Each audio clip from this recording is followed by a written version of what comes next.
I thought the man I married would protect us from the world.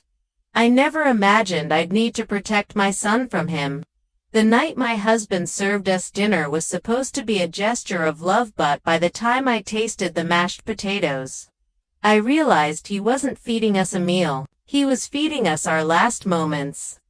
The night air was heavier than usual, clinging to Naomi's skin as though it already knew the suffocating weight of what was coming. Her fingers twitched, not from the sedative crawling through her veins, but from the primal surge of defiance refusing to be silenced. Eli, her 11-year-old son, lay beside her, his small chest rising and falling with alarming slowness. She could barely make out his face through the haze clouding her vision. But she clung to one undeniable truth.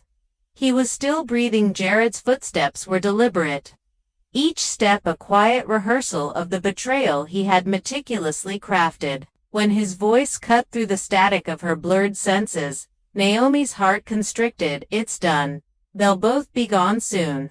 The words were surgical, detached, as though erasing his wife and child was a mere formality in a larger plan. Naomi's instinct roared beneath the paralysis. Her mind raced as her body lay limp. There was no room for panic. Not now. She leaned in, lips brushing Eli's ear with a whisper that was both command and prayer. Don't move yet. To understand the depth of this betrayal, you need to see the hours before.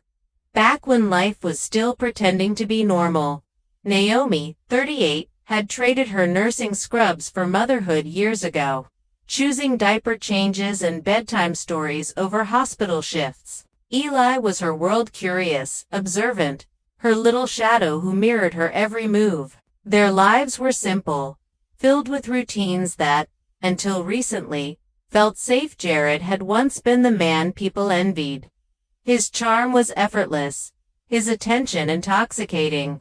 But somewhere between promotions and late-night calls, the warmth had bled out of him, replaced by a chilling distance Naomi couldn't ignore.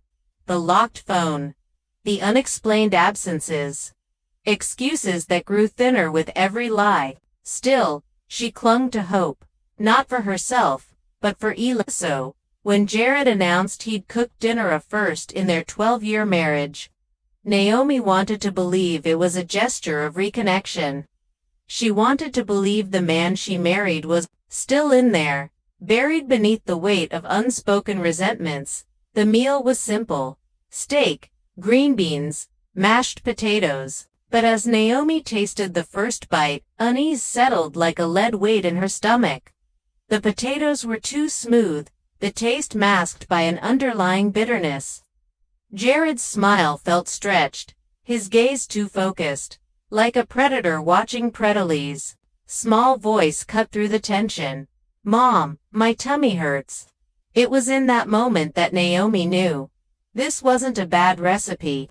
This was an execution, masked in butter and starch. Her body began betraying her almost immediately. Dizziness, numbness, the walls tilting at impossible angles. She could no longer reach for Eli, but her instincts sharpened to a mother's clarity. If she couldn't fight, she would outwit. She collapsed beside her son, guiding his small frame to the floor, turning their fall into a calculated performance. She pressed her hand against his, a subtle squeeze, a silent code. Stay still. The world blurred, but Naomi's mind remained crystalline. Jared's voice, detached and clinical, confirmed her darkest suspicions. As his footsteps retreated, Naomi's whispered directive to Eli became their lifeline: don't move yet. The minutes that followed were a brutal test of endurance. Every fiber in Naomi's being screamed to rise, to protect, to run. But stillness was their shield.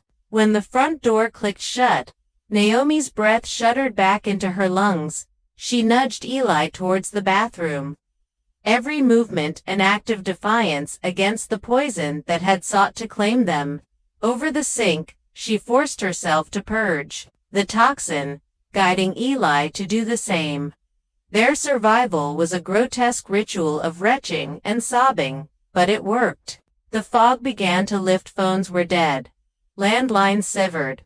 Jared had planned this exit meticulously. Escape was the only option left. Naomi led Eli through the garage, the manual lift of the door a deafening gamble of exposure. The street was eerily silent. No car. No Jared. Eli sprinted to Miss Levern's house, barefoot and terrified, pounding the door until the elderly neighbor appeared. One glance at Naomi's pale, trembling form, and she knew this was no domestic spat. Within minutes, sirens wailed in their sanctuary as paramedics swarmed. Naomi clung to Eli's hand, his grip the only tether keeping her anchored. At the hospital, every beep, every rushed footstep, was a battle cry against the betrayal they had endured. Toxicology confirmed her fears, a potent sedative designed to mimic accidental overdose. The officer's words were cold comfort. He's not at the house. Statewide alert issued, but Naomi knew Jared. He was too meticulous, too arrogant to run without a plan. Less than 48 hours later, Jared was intercepted at the airport, attempting to board a flight with falsified documents and a lover's illusions of a child-free future. His arrest was a headline. The betrayal beneath it was a scar Naomi would carry long after the ink dried. When Alina, Naomi's sister, arrived, her confession unraveled another layer of deceit. Jared's affair wasn't a fleeting indiscretion, it was a calculated move, entangled with wealth and inheritance clauses that required him to be free of familial ties. Naomi wasn't just collateral damage. She was an obstacle in a blueprint designed for erasure. The trial was swift. Evidence piled higher than Jared's charm could counter. He pled not guilty until the walls closed in, until Naomi's testimony, Eli's silent witness, and a trail of digital breadcrumbs cornered him into a guilty plea, life without parole, a sentence that sounded definitive but offered little closure. Naomi and Eli moved in with Alina, their world reduced to a suitcase of essentials and a fortress of emotional debris. Yet, within this temporary shelter, Naomi discovered a resilience she didn't know she possessed. She watched Eli rebuild in small, fragile moments, the way he laughed at Alina's terrible cooking, the nights he found sleep beside her instead of within it. Naomi's healing was less visible, a reconstruction of trust in herself, the realization that survival wasn't about strength, but about stillness, about listening to the whispers of instinct. Society teaches women to doubt. She began documenting their story, not as a tale of victimhood, but as a manifesto of intuition. Her voice, once subdued by the weight of keeping peace, became an anthem for those gaslit into silence. She refused to let Jared's betrayal define her narrative. 3 months had passed. The world outside had resumed its indifferent pace, but within Naomi, time had splintered into before and after.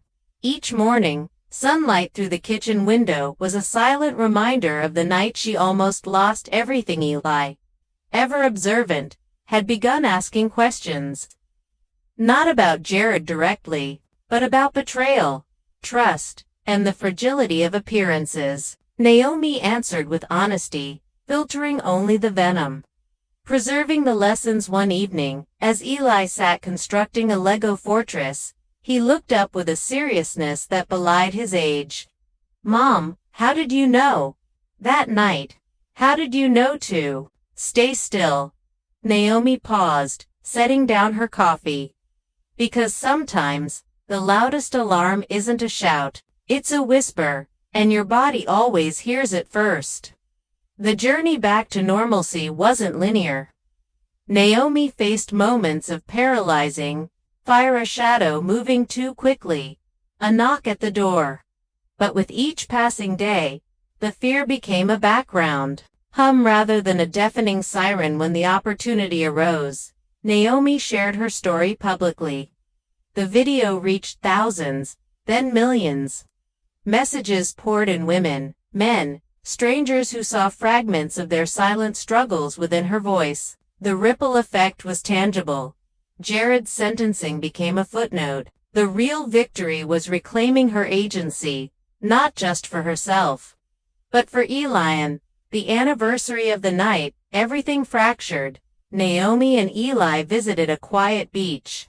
They built sandcastles, watched the waves erase and rebuild, a poetic mirror of their journey. As the sun dipped below the horizon, Eli whispered, "We're safe now, right?" Naomi smiled, wrapping her arms around him.